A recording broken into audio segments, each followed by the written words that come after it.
Le coup de frein a été brutal pour ces milliers de commerçants qui ont vu leur activité s'arrêter net. Du jour au lendemain, plus de revenus, mais des factures, des marchandises ou du stock qui s'accumulent. Beaucoup de ces entrepreneurs, après avoir été dans un premier temps sonnés par la fermeture des magasins ou des marchés, ont cherché des solutions pour s'en sortir. Ce soir, nous leur donnons la parole pour mieux comprendre leur réalité. Notre tour d'horizon de ces professionnels débute au bord du lac Léman, plus précisément à Perrois. Peu de vent, une température clémente, c'est un jour magnifique pour aller à la pêche. Mais pour ce professionnel, comme pour tous ceux qui écoulent leur production sur les marchés de Suisse, les eaux sont agitées. Mi-mars, le Conseil fédéral décrétait la fermeture de tous les marchés du pays, une décision qui a contraint notre pêcheur comme de nombreux autres vendeurs à trouver des solutions de repli. Je vends la majorité de mon poisson dans les marchés, donc on était un petit peu pris de court, un petit peu surpris. Et on s'est vite débrouillé pour arriver à vendre différemment. C'est-à-dire qu'on a mis sur place un marché à la maison. On a demandé au coton un peu comment on devait faire et on fait des réservations et les gens viennent les prendre sur place. Le but, c'est que les gens ne stagnent pas devant le stand et que ça se passe rapidement.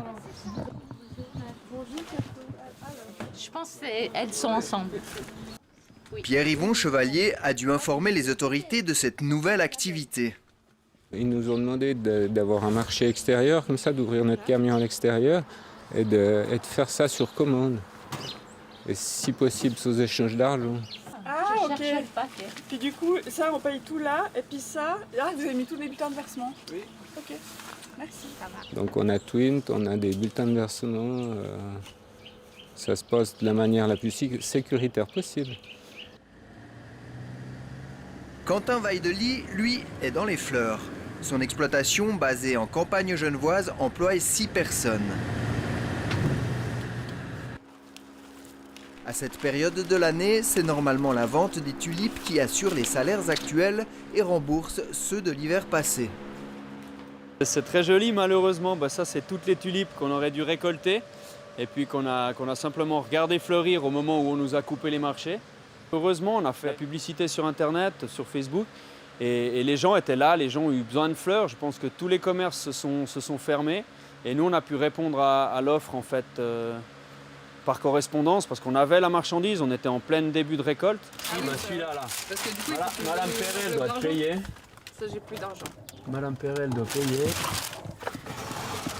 Et puis celui-là aussi, Martinelli, c'est paiement cash. Sinon, tous les autres, c'est déjà réglé. Ok. Et puis, comme ça, il n'y a pas de souci. Voilà. Ouais. Alors, t'oublies pas les consignes de sécurité. Quand tu arrives chez le client, tu déposes les fleurs sur le paillasson. Ouais. Tu sonnes et tu recules 3 mètres. Puis après, tu dis, madame, voilà, je vous ai posé les fleurs. Et si tu as un encaissement à faire, tu laisses poser les sous par terre. Tu attends qu'il ferme la porte. Ouais. Et puis, tu prends les sous. Ça marche. Ça marche. Tu as le désinfectant dans la voiture. Ouais.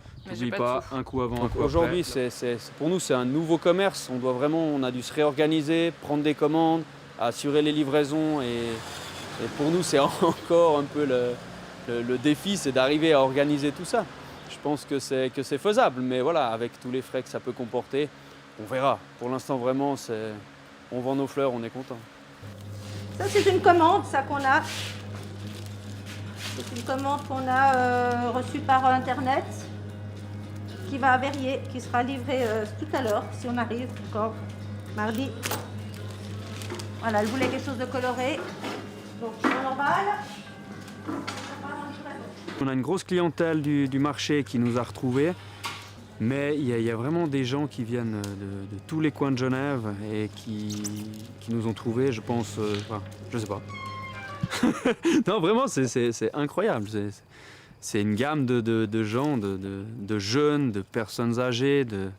C'est du bouche à oreille. Les gens nous téléphonent, ils nous disent « J'ai reçu un bouquet de chez vous, je veux offrir le même à ma voisine. » C'est incroyable. Et c'est un engouement pour la fleur de gens qui sont coincés à la maison et qui sont heureux qu'on puisse faire les livraisons pour leur amener ce petit quelque chose qui leur manque dans leur maison.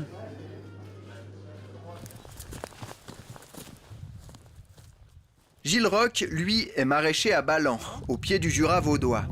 Habituellement, il vend sur les marchés de Lausanne, Morges et Nyon. Suite à leur fermeture, il s'est résigné à ouvrir un point de vente directement sur son domaine. Alors financièrement, ça marche beaucoup moins que le marché. C'est peut-être 10 ou 15 fois moins, on n'a pas fait le calcul très précis. Il se trouve qu'on a des clients super qui nous suivent, qui viennent de Nyon, de Lausanne ou de Morges jusqu'à la ferme pour avoir des légumes. Mais c'est une petite partie de ces gens qui peuvent se déplacer. Je peux vous demander de juste rester derrière la ligne, s'il vous plaît? Bien sûr. Merci. Je vous laisse mettre l'argent dans le bac vert juste à côté de vous, s'il vous plaît. Et vous pouvez poser votre sac en même temps, je mettrai tout dedans.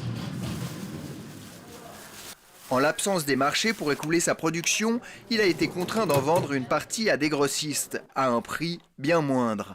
D'où un manque à gagner et paradoxalement certains légumes en rupture de stock. Alors on a presque plus de carottes, on a plus de... Les céleris, c'est bientôt fini. Disons que notre stock de légumes de garde s'est vidé, on est un mois plus vite sans produit. On aurait pu tenir normalement jusqu'à fin avril. Et là, on n'a pas voulu, ennuyer nos clients, donc on a livré. Donc il faut trouver des solutions maintenant pour trouver de la marchandise ailleurs.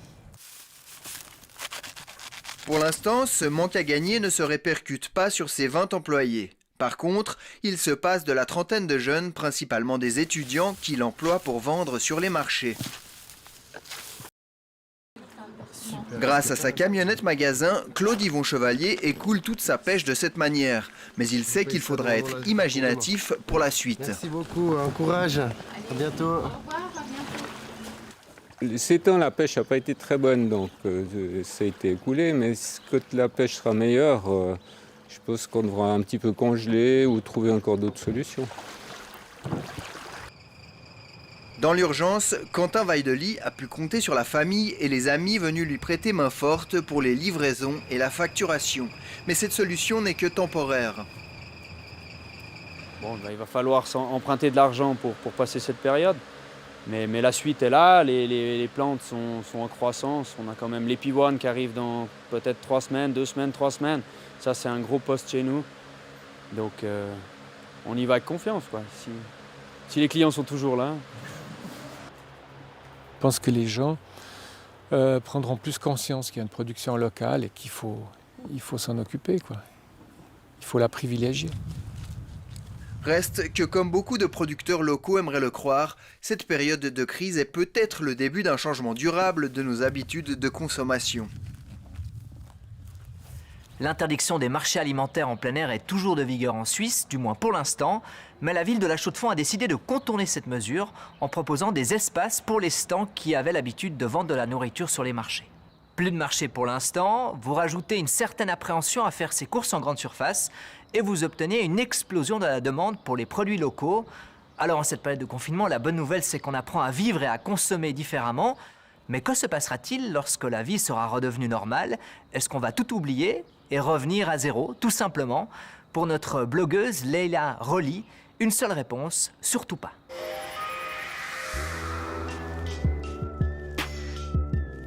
C'est quoi encore le problème avec le quasi-monopole de la grande distribution durant la crise sanitaire? Le problème?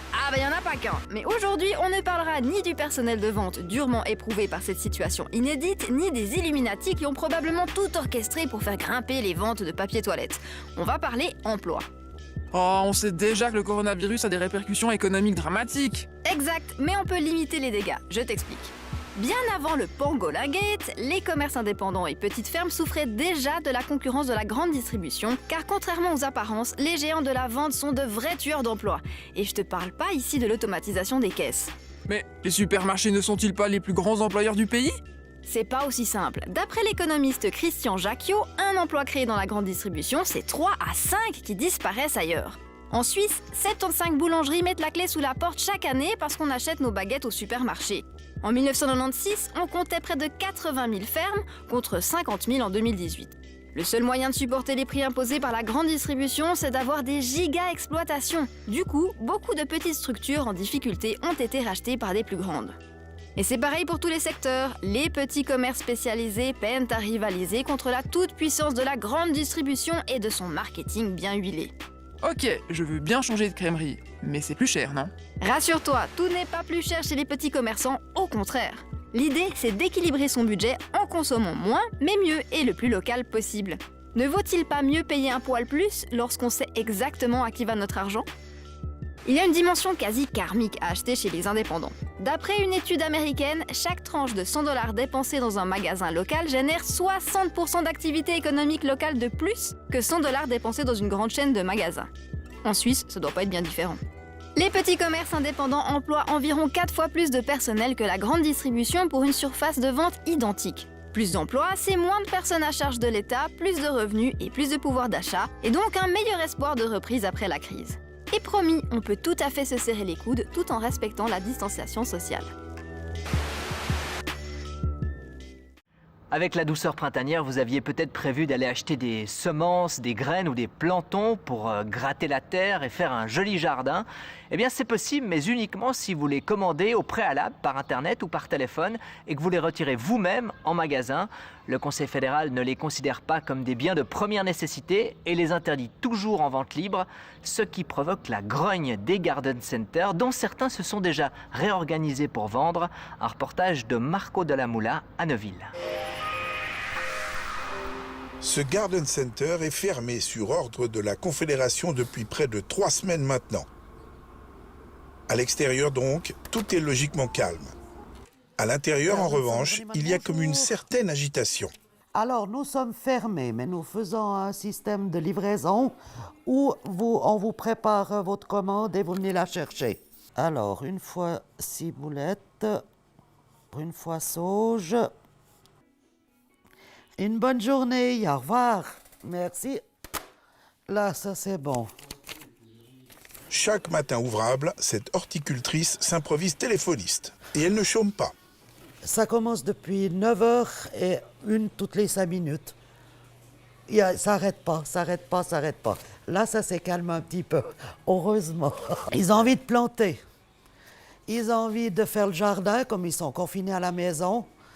Alors, ils ont envie de gratter, ça demande, ça fait passer le temps. Après le coup de massue des mesures imposées par la Confédération pour respecter le confinement, ce Garden Center a mis quelques jours pour se relever et se réorganiser. Il a trouvé un autre moyen pour vendre et limiter les dégâts financiers. Là, c'est les commandes qui ont été passées ce matin par téléphone ou par Internet. Donc, on les a préparées par client. Chaque caddie est un client. Là, on finit de les préparer et début d'après-midi, ils seront mis dehors. Et à 14h, les premiers clients viendront et les chariots seront espacés de 2 mètres. Et on n'a aucun contact avec les clients, c'est eux qui viennent. Leur nom est sur chaque caddie. Donc, on respecte l'ordonnance, c'est parfait. Dans chaque crise, il y a des opportunités, après il faut les saisir. Donc, on a dû réfléchir un petit peu et on a trouvé cette solution qui n'est pas comparable à si on était ouvert complètement. Mais disons, ça nous permet quand même de faire de la vente. Et je pense que c'est surtout aussi un service pour les clients et pour mettre un petit peu de joie chez nos clients. Même si ces ventes n'amènent aujourd'hui que 10% du chiffre d'affaires habituel, elles ont une autre importance. Non, c'est pas beaucoup, bien entendu. Mais c'est bon pour la tête, c'est bon pour l'esprit, c'est bon pour nos collaborateurs. Et je pense qu'on a envie de les garder. Ça fait longtemps qu'ils sont chez nous et c'est la solution qu'on a trouvée. Pour cet ancien patron qui a donné les clés de son entreprise à son fils il y a 3 ans, cette crise du coronavirus, c'est du jamais vu. On a eu des crises en 70 avec le choc pétrolier où le mazout avait triplé de prix et c'était vraiment un gros souci. Ensuite, il y a eu la crise immobilière qui a quand même sévi dans la région où il y avait beaucoup de villas à vendre et de jardins qui ne se faisaient plus. Par contre, une crise qui nous est tombée dessus, là, comme celle-ci, où en 10 jours, on a dû fermer notre entreprise, ça, c'est du jamais vu. Et le souci que l'on a, c'est que ça dure et ça risque de durer jusqu'à fin avril. La conséquence pour nous, c'est vite vu, c'est 90% du chiffre d'affaires perdu. Et sur des mois qui sont extrêmement importants, étant donné que du 15 mars au 15 juin, on fait 60% de notre chiffre d'affaires. Donc s'il manque un mois et demi, c'est complexe, c'est très complexe. L'entreprise a conservé 8 personnes sur les 40 qu'elle emploie en temps normal. Pour continuer à écouler sa marchandise, elle a aussi travaillé d'arrache-pied pour lancer un site internet qui lui permet de faire de la vente en ligne. Là, par exemple, on a les fleurs. Donc on est en train de mettre, on a déjà mis les primes vers les pensées, on est en train de mettre les différentes variétés de roses qu'on a aussi au Garden Centre. On a mis pour l'instant un fichier Excel pour que les gens puissent voir ce qu'il y a de disponible et de commander soit par email, soit par téléphone. Mais c'est vrai qu'on ne peut pas non plus traiter toutes les demandes très rapidement. Donc avec le e-shop, au moins on va pouvoir satisfaire nos clients le plus rapidement possible et dans les plus courts délais. Le Garden Center n'a pas baissé les bras face à la crise. Au contraire, il a continué à produire dans l'espoir que les choses changent rapidement. On a 10 000 m² de serre où on produit justement les géraniums qu'on aimerait bien vendre au mois de mai pour nos clients. C'est le futur bonheur de nos clients. Et le côté, vous voyez qu'on est positif dans le sens qu'on a continué à produire de façon à avoir tout ce qu'il faut pour la fin de cette épidémie, ou disons quand l'orage sera passé. C'est désormais le rituel de la procession. Un par un, les caddies sont sortis pour que les clients puissent les récupérer en toute sécurité à l'extérieur du bâtiment. Qu'est-ce que vous pensez de ce système? C'est très bien. C'est super bien. Ça nous dépanne, on sait où l'en trouver. C'est parfait. C'est génial. Ça nous permet de... Ouais, c'est le printemps, la vie continue, on se fait plaisir. C'est peut-être du superflu, mais c'est important. Rien que de sentir déjà. Pour vous, c'est important de jardiner dans cette période-là? Oui, j'ai un balcon, mais c'est important, oui. C'est vrai, puis cette année, je pense encore plus. Ouais. Ça nous donne l'impression, je sais pas, c'est le renouveau, c'est le plaisir, c'est de voir pousser. On a le temps de voir pousser, voilà, de voir prospérer nos plantes. Malgré tout, la famille Brönnimann attend avec impatience que les mesures du Conseil fédéral s'assouplissent et que les garden centers puissent rouvrir leurs portes rapidement. Il y a les petits commerçants qui peuvent tout de même continuer leur activité, moyennant de la souplesse, de la détermination et de l'imagination. Et puis, il y a ceux qui ne peuvent plus vendre du tout. Ces professionnels comptent aujourd'hui sur le soutien de la Confédération et sur la solidarité de leurs clients. Marianne Nicolier a recueilli quelques témoignages.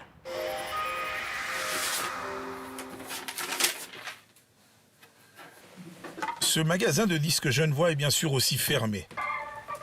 Depuis le 16 mars, on ne vend ici ni vinyle ni CD. Les disquaires, Alain et Nicolas, ont été parmi les premiers petits commerçants à proposer des bons d'achat sur Internet, sans trop y croire. Tentons le coup, et même si cela n'est qu'un coup d'épée dans l'eau, personne ne sera blessé. Prenez soin de vous, Alain et Nicolas. Et ce fut un coup de maître. 8000 francs récoltés en 7 jours. Un succès inattendu. C'était pas juste d'encaisser de l'argent qui était... bien sûr que c'était agréable, on les remercie encore, mais aussi d'entendre ces messages, quoi. Moi, ça m'a touché, quoi. Je crois qu'on n'est pas loin des 55 000 vues. Alors qu'en moyenne, on tourne sur 500 vues et 2-3 appréciations des mêmes gars qu'on connaît. Donc ouais, c'était plus que surprenant. Cet élan de solidarité ne vient en effet pas que des clients réguliers. Le message de Nicolas et Alain a attiré une nouvelle clientèle. Des gens qui ne connaissaient pas notre magasin, même s'il existe depuis 40 ans. Des jeunes, des gens qui avaient oublié que le magasin existait. Bizarrement, dans cette époque triste, pour nous, c'est plutôt une bonne nouvelle. Et des bonnes nouvelles, il en faut. Véritable institution genevoise, Sounds a été créé en 1979, lorsque les disquaires étaient les rois. Mais cette époque est bien révolue. C'est dur depuis une quinzaine d'années. Il y avait vraiment la fin du CD, l'arrivée du streaming, et puis voilà, quoi, les gens ont arrêté d'acheter des CD. Et puis, disons que s'il n'y avait pas eu le vinyle, le retour du vinyle, je pense qu'il y aura un kebab à la place ici. Il n'y a plus qu'à espérer que les mélomanes continuent à acheter des vinyles, sous forme de bons bien sûr, et via Facebook.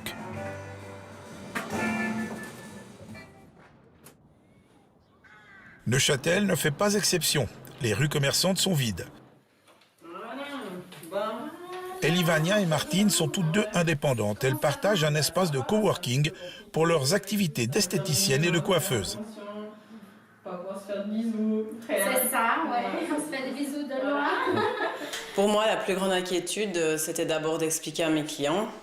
Parce que voilà, c'est des gens que je côtoie depuis longtemps et fallait qu'ils comprennent. Et surtout pour moi, après personnellement, c'était le côté financier. Martine coiffait entre 5 et 10 clientes par jour. Comme tous les indépendants, elle espère un soutien de la Confédération et attend une réponse. Tout comme Elivania, qui s'inquiète aussi pour ses clientes. La difficulté, c'était ma clientèle, parce que j'ai vraiment des clientes assez régulières qui viennent à chaque 3 semaines, qui ont vraiment besoin. Du coup, ça a été le plus compliqué aussi, c'était d'y penser à ces petites clientes qui sont à la maison, confinées, sans pouvoir venir prendre soin d'elles. Les deux indépendantes viennent de s'inscrire sur le site Coca, une plateforme sponsorisée par les assurances qui permet aux petits commerçants locaux de proposer des bons d'achat. Là, vous pouvez choisir la liste de produits, puis vous cliquez ici. Avec ces bons, on espère avoir un petit peu de l'aide. C'est quelque chose qui me fait très chaud au cœur, en fait, que les gens veuillent m'aider et puis qu'ils veulent participer quand même. Certaines clientes veulent me payer, même si elles ne viennent pas à leur rendez-vous et tout ça, donc je trouve que c'est chouette. Ça fait un bel élan. Et c'est intéressant parce que c'est des bons dont les clientes, on est sûr qu'elles vont revenir. Parce qu'aujourd'hui, notre crainte, c'est si on aura la même clientèle, la même quantité de clientes qu'on avait avant de fermer. Elivania et Martine viennent de mettre en ligne leurs services et leurs produits. Elles espèrent des ventes ces prochains jours, mais c'est avant tout le geste qui compte.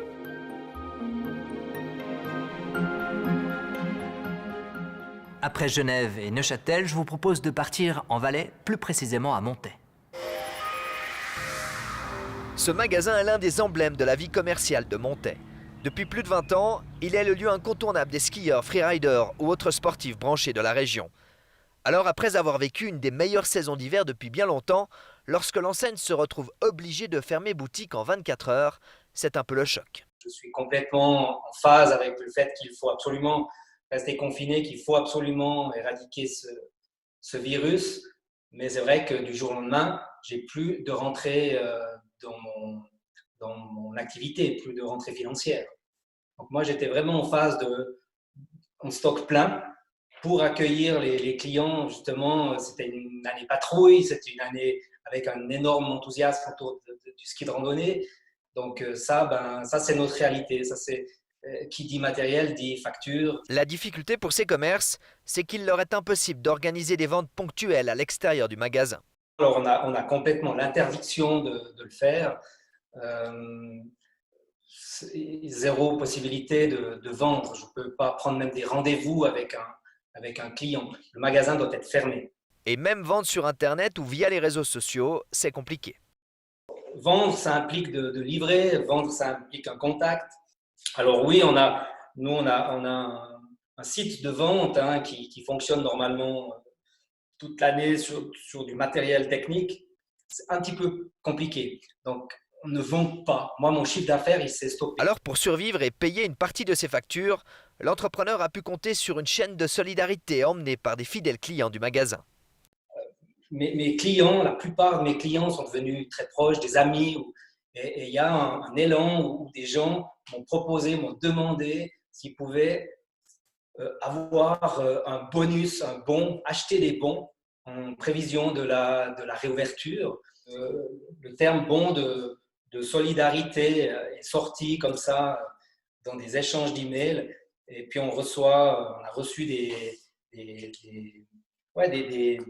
promesses ou des versements pour alléger, qui vont en l'occurrence alléger nos charges, pas payer vraiment la totalité. Le propriétaire s'est aussi inscrit sur différentes plateformes de soutien, comme Ensemble 19 version sédunoise, créée par la HESS au Valais, ou encore le site Artcom Montet. Tous deux proposent aussi des bons d'achat pour soutenir l'économie locale. La semaine passée, nous avions lancé un appel à tous ces commerçants inventifs qui se démènent pour survivre. Tout d'abord, merci à vous tous. Nous avons reçu des dizaines et des dizaines de messages. Sachez qu'à bon entendeur souhaite à sa manière contribuer à cet élan de solidarité pour le commerce local. Et sachez aussi que sur notre site internet, nous avons décidé de classer ces commerces par canton pour que vous sachiez qu'ils continuent d'exister et de proposer leurs services. Et évidemment, nous mettrons aussi cette liste régulièrement à jour.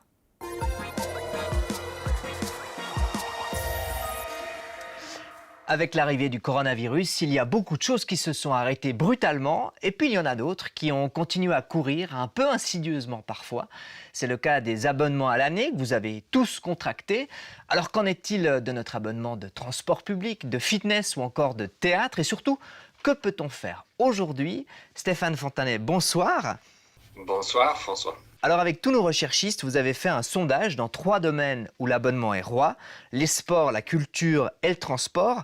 On va essayer d'être très concret ce soir. Si par exemple j'ai un abonnement général CFF, est-ce que je serai indemnisé? Alors indemnisé, c'est trop tôt pour le dire. Ce qui est certain, c'est qu'actuellement, avec l'abonnement général, vous avez droit à 30 jours de déconnexion. On peut le déposer en quelque sorte. Mais ça existait déjà avant. Pour les entreprises locales de transport public, on en a contacté 11. Toutes ont la volonté d'indemniser de manière adéquate les titulaires d'abonnement. Mais pour l'instant, rien n'est décidé. Il faut attendre les discussions au sein de l'organisation fêtière des transports publics.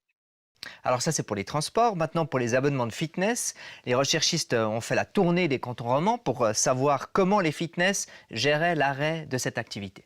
Oui, sur une douzaine de fitness, la règle est plus ou moins toujours la même, que vous ayez payé en une fois, que vous payez mensuellement à longueur d'année. Eh bien, la règle, c'est une prolongation des abonnements équivalente à la coupure. Bien sûr, on ne connaît pas encore la durée de la coupure, donc il faudra être vigilant et vérifier qu'on vous réattribue bien la coupure une fois que tout ça sera terminé. Et pour les piscines ? Eh bien, pour les piscines, c'est souvent du ressort des communes. C'est un petit peu la même règle. Prolonger ou rembourser, les communes ne savent pas encore. On a fait la tournée des principaux chefs-lieux romans. À Fribourg, la question sera traitée prochainement. À Delémont, on n'est pas encore certain de ce qu'on va faire. Idem à Neuchâtel, à Bienne, à Sion. Et puis du côté de Genève et Vaud, on n'a pas eu de réponse dans les... Alors, et si je suivais par exemple un cours de yoga, de zumba ou peut-être un peu plus intellectuel, un cours de langue, un cours d'espagnol? Cours de musique, tout dépend de l'école et du public concerné, mais aussi de la périodicité des cours, si vous venez de commencer le cours ou s'il venait de se terminer. Certaines écoles ont préféré repousser les cours et faire un crédit, comme par exemple l'école Club Micro, puis d'autres ont instantanément proposé des cours en ligne, comme par exemple Giant Studio à Neuchâtel, qui propose différents cours de danse et de gymnastique, et qui avait notamment un cours de pole dance. Alors bien sûr, faire de la pole dance à la maison, c'est difficile, on n'a pas tous une barre de pole dance, et donc cette école a proposé des cours de renforcement musculaire ou d'assouplissement pour les élèves concernés. Parlons un peu de culture maintenant, spectacle, théâtre. Est-ce que les billets sont remboursés? Est-ce que les pièces de théâtre seront rejouées?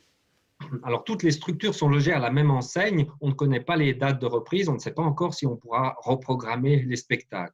La grande majorité, c'est soit du report de date, soit une proposition de renoncer au remboursement par solidarité. Et ça marche ?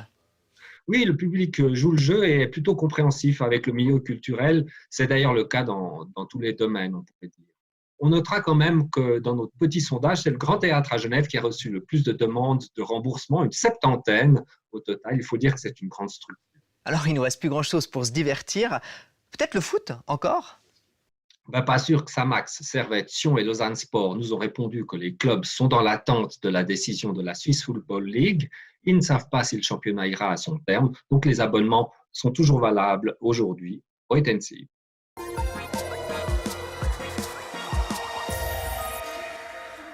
Pandémie et non épidémie, c'est un mot, mais il change tout.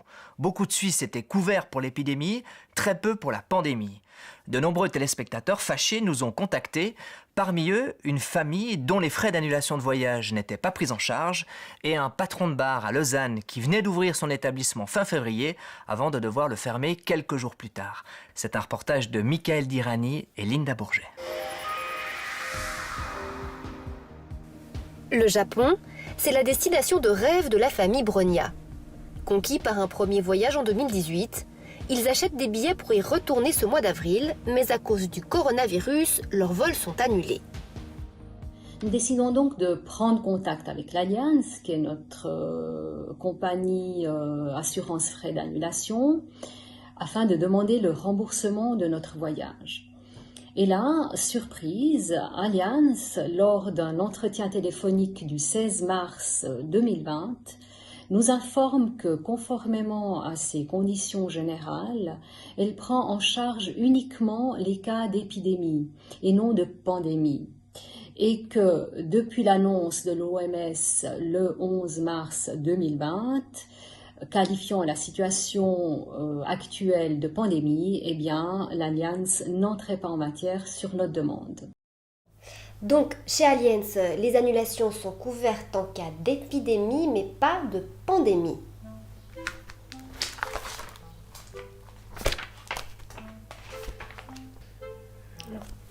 Pancréas panda, pandémie. Épidémie qui s'étend sur un ou plusieurs continents. Donc c'est une sorte d'épidémie. La famille Brogna, qui a perdu 3500 francs dans l'affaire, dénonce la distinction pratiquée entre épidémie et pandémie par les assureurs, et elle n'est de loin pas la seule. Le tenancier de ce bistrot lausannois en fait lui aussi les frais. Inauguré en février, le vestibule est fermé depuis le 16 mars, comme tous les bars du pays, sur ordre de la Confédération. Une perte de revenus contre laquelle Randy Schaller se croyait assuré. Comme tout établissement, dès qu'on a ouvert, c'est clair qu'on a dû faire une assurance chose, donc qui couvre tous les dégâts qui peuvent être autant matériels, etc. Et dans cette assurance chose, il y avait une couverture pour les risques d'épidémie, qui est couverte, pour notre cas, à hauteur de 400 000 francs de chiffre d'affaires. C'est donc confiant qu'il entame les démarches pour être dédommagé. J'avais donc écrit un email à notre conseiller d'assurance, notre courtier, donc le lundi matin, le 16 mars, je crois que c'était. Et dans l'après-midi, il m'avait rappelé en me disant « Oui, alors merci pour votre email, j'ai effectivement vérifié, et oui, justement, vous avez cette couverture-là. » Il a dit « Je suis super content, j'ai bien fait mon travail. » Donc il a dit « Voilà, c'est une chance pour vous, vous venez d'ouvrir, donc c'est bien. Donc vous êtes a priori couvert. » Le service des sinistres enregistre sa demande. Mais le lendemain, surprise, une fin de non-recevoir de la part d'Helvetia. L'article B2 des conditions complémentaires régissant votre contrat stipule que ne sont pas assurés les dommages dus au virus de la grippe et des maladies à prions, ainsi que dus à des agents pathogènes pour lesquels s'appliquent les niveaux 5 ou 6 de la pandémie de l'OMS au niveau national ou international. Nous avons demandé des explications à Helvetia sur cette distinction. Voilà ce qu'elle nous a répondu. L'assurance épidémie d'Helvetia couvre une épidémie locale ou un problème d'hygiène. Dans les risques pandémiques, les défaillances ne peuvent pas être couvertes uniquement par les assureurs, le soutien de l'État est nécessaire. Et voici la réponse d'Allianz sur le non-remboursement des billets pour le Japon. Nous nous référons aux lignes directrices de l'Organisation mondiale de la santé pour distinguer entre épidémie et pandémie. Si le voyage avait eu lieu avant le 12 mars 2020, date à laquelle l'OMS a déclaré l'état de pandémie, l'annulation aurait été valable dans la mesure où seules les pandémies sont exclues et pas les épidémies, et que de février à début mars, c'était seulement une épidémie. C'est le comble. Mais dans les deux cas, aucune intention de rembourser nos téléspectateurs. La bonne nouvelle, c'est que l'ombudsman de l'assurance privée, donc l'instance chargée des médiations entre assureurs et assurés, a demandé un avis de droit pour clarifier la distinction entre épidémie et pandémie, et cet avis de droit sera précieux pour orienter les médiations avec les assureurs. À noter que certaines compagnies ne font pas cette différence. À la Mobilière comme à la Zurich, l'assurance épidémie couvre aussi tout ou partie des pertes liées à la pandémie. Dans toutes les crises, il y a les personnes qui se montrent généreuses et solidaires, et puis il y a celles qui profitent de la situation. Et malheureusement, cette pandémie n'échappe pas à la règle. Prix délirants, produits douteux ou encore services surfacturés. Bonsoir Viviane Gabriel. Bonsoir. Vous nous avez dressé un petit florilège des faux pas à éviter. Le premier exemple vous avez été transmis par des chercheurs de la Haute École de Gestion Arc à Neuchâtel. Oui, et ça concerne les masques. Alors on en trouve à la vente un peu partout sur Internet, avec parfois un argumentaire de vente choc qui met la pression. Écoutez, nous approchons de la rupture de stock ou je protège ma famille du virus. Et puis il y a les prix qui atteignent parfois des sommets. Pour un masque de protection basique, 74 francs les 25, soit 3 francs pièce. Renseignement pris auprès d'une pharmacie, c'était plutôt 20 centimes pièce avant la pandémie, soit 15 fois moins. Et n'oubliez pas qu'on trouve de tout sur Internet. Vous pouvez ne jamais être livré ou recevoir une contrefaçon potentiellement dangereuse. Alors justement, on l'a vu dans ABE, les prix exorbitants, ils sont aussi parfois pratiqués dans les pharmacies. Oui, exemple à Genève où un masque FFP2 a été vendu 50 francs. C'était plutôt 8 francs 60 la pièce avant la pandémie. Et d'ailleurs, le service du pharmacien cantonal a pris la plume pour rappeler ses troupes à l'ordre et avertir qu'il y aurait des sanctions après la pandémie. Autre fléau, le vol à domicile. Oui, il a lieu sous le couvert de soi-disant travaux de désinfection de l'appartement. La police cantonale vaudoise nous a confirmé avoir eu connaissance de plusieurs cas. Et la police cantonale a aussi constaté de manière générale une augmentation des fraudes sur Internet. Oui, déjà 500 sites qui se terminent en .ch, qui ont été identifiés comme malicieux ou frauduleux. Ils vous proposent de télécharger une carte sur l'état de la pandémie et bam, c'est un logiciel malveillant qui se retrouve sur votre ordinateur. Et puis méfiance si on reçoit des emails au nom de l'Office fédéral de la santé publique ou de l'OMS. Oui, c'est peut-être un autre expéditeur qui se cache derrière. Il va vous proposer de faire un don ou de savoir combien de personnes sont infectées dans votre entourage. Je n'ai qu'un exemple en allemand à vous proposer. L'adresse, c'est paris@mfa.go.ke. Moralité, si vous ne connaissez pas l'expéditeur, poubelle. Et restez vigilants. Et pour plus d'informations, je vous conseille le site de la Fédération romande des consommateurs et la centrale de la Confédération qui s'appelle Mélanie, comme le prénom sans E. Merci beaucoup Viviane Gabriel pour ces précieuses informations. De rien. Pâques, ses lapins et son festival de colorés. Logiquement, cette année, Pâques aura un parfum un peu différent. Alors, dans le rayon des bonnes nouvelles, si la population respecte les mesures, il n'y aura pas de bouchons sur les routes. Des routes donc, on l'espère, désertes et des étalages remplis de lapins en chocolat qui, eux, n'ont pas besoin de respecter cette fameuse distance sociale, même si les plus assidus ont choisi de prendre quelques précautions d'usage. Alors comment fabrique-t-on cet emblème de Pâques aux longues oreilles? Je vous propose de découvrir ou redécouvrir ce reportage d'ABE de 2017. «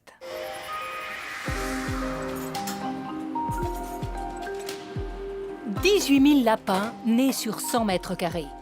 Chaque année, ils se reproduisent en rang serré chez Jaco Chocolatier à Noiregue. En 40 ans d'expérience, Blaise Descombes a vu évoluer les goûts de ses clients. Il y a 30 ans en arrière, c'était 3 quarts de chocolat au lait pour 1 quart de chocolat noir en Suisse. À l'heure actuelle, on a presque basculé en 2 tiers de noir pour 1 tiers de lait. Les chocolats noirs que vous connaissez, qui sont chez le confiseur maintenant, n'existaient pas. Car avec le temps, la matière première des artisans s'est diversifiée. Il y a 25 ans en arrière ou 30 ans en arrière, le chocolat d'industrie et le chocolat pour les artisans étaient plus ou moins le même. Depuis ces années, il n'y a pas simplement de choses qui ont changé. Des nouveaux chocolats sont arrivés aussi, des nouvelles variétés, et ça a créé un petit écart entre l'industrie et l'artisan. Une de ces variétés à la mode, c'est le Criollo, une fève produite en petite quantité dont l'arôme est prisé par les artisans chocolatiers. Pour ces lapins noirs, Blaise Descombes utilise ce précieux Criollo. Mais ce n'est pas la seule différence avec les lapins industriels. La différence, c'est le moulage. Le moulage se fait en 2 étapes. On va remplir le moule, le vider, le laisser durcir, répéter l'opération. Pour des lapins d'une certaine hauteur, on va le faire 3, voire 4 fois. Et ce feuilletage, on va le retrouver en bouche. Ça ne va pas fusionner avec les couches, donc ces couches, on les retrouve. Et ça donne un fondant et un craquant que le lapin industriel n'a pas. Et en plus, les lapins coulés artisanalement sont posés sur un fond qui deviendra leur socle.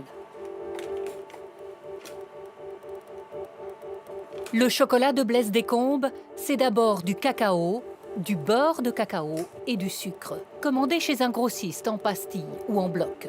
On l'appelle chocolat de couverture. C'est ce chocolat que l'artisan va tempérer ou tabler pour qu'il cristallise correctement. Le chocolat, ça serait trop simple si on pouvait simplement le fondre à 50 degrés puis l'employer tel quel. On est obligé de faire des paliers de température. Ça veut dire qu'on va chauffer la couverture à 50 degrés, on va redescendre à 28 degrés, on va remonter à 31 degrés. Tout ça pour que les acides gras dont est composé le cacao puissent se cristalliser. Ce qui va permettre le démoulage, ce qui va permettre la brillance, ce qui va permettre aussi une onctuosité, un cassant. Une opération délicate qui nécessite un doigté sûr. On dit qu'un chocolat bien tempéré fond dans la bouche, pas dans la main.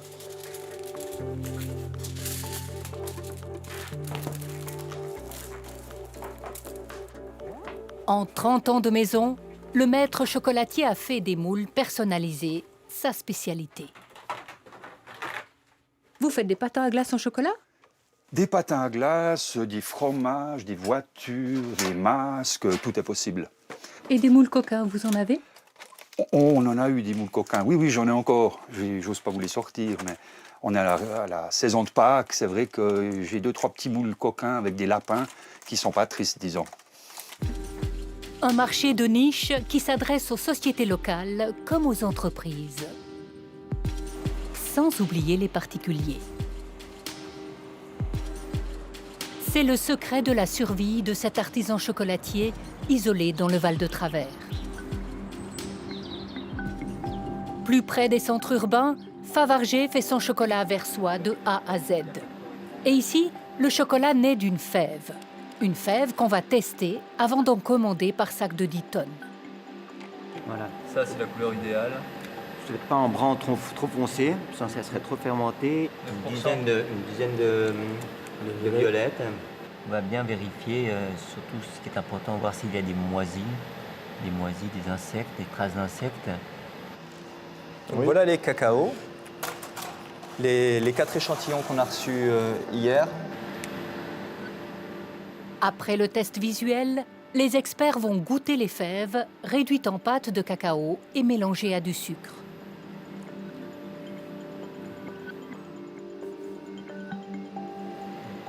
On avait quand même l'arôme cacao. Oui. Il était présent. Ouais. Il est agréable, mais... Ce qui m'a le plus plu, c'était l'acidité qu'il avait. Je trouvais ça très agréable. Et on fait en sorte que la somme des profils corresponde au goût Favarger. On travaille par ensemblage comme on le ferait au niveau du vin. De la même façon, en fait, nous, de notre côté, on va mélanger effectivement souvent trois origines différentes. Sous un feu de 110 degrés, les fèves sont torréfiées durant 15 à 40 minutes. Cette chaleur transforme les acides aminés en molécules qui donneront tout son arôme au chocolat. Puis, les fèves sont broyées, mélangées au sucre, affinées avant d'arriver au conchage. Le conchage a un but d'homogénéiser la masse, de libérer tous les acides qui se trouvent, les acides volatiles qui peuvent se trouver dans le chocolat et qui estompent et qui cachent le vrai goût du chocolat. Durant plusieurs heures, voire plusieurs jours suivant les fèves, la pâte de cacao est brassée à 70 degrés. C'est là que les molécules grasses du beurre de cacao, en rouge, doivent se lier avec les molécules hydrophiles non grasses du cacao et du sucre, en bleu. Une liaison difficile, très souvent aidée par l'ajout de lécithine de soya. La lécithine est largement utilisée dans la fabrication industrielle ou artisanale du chocolat, pas chez Favarger. Nous ne mettons pas de lécithine dans nos chocolats, mais chez la plupart des chocolatiers, il est utilisé pour abaisser la viscosité, c'est-à-dire faire des économies de beurre de cacao, de matière grasse et pour augmenter la quantité de sucre. À chacun sa recette pour gagner les faveurs du public. Mais dans l'industrie, comme dans l'artisanat, ce n'est pas une marmotte qui met le chocolat dans le papier d'alu.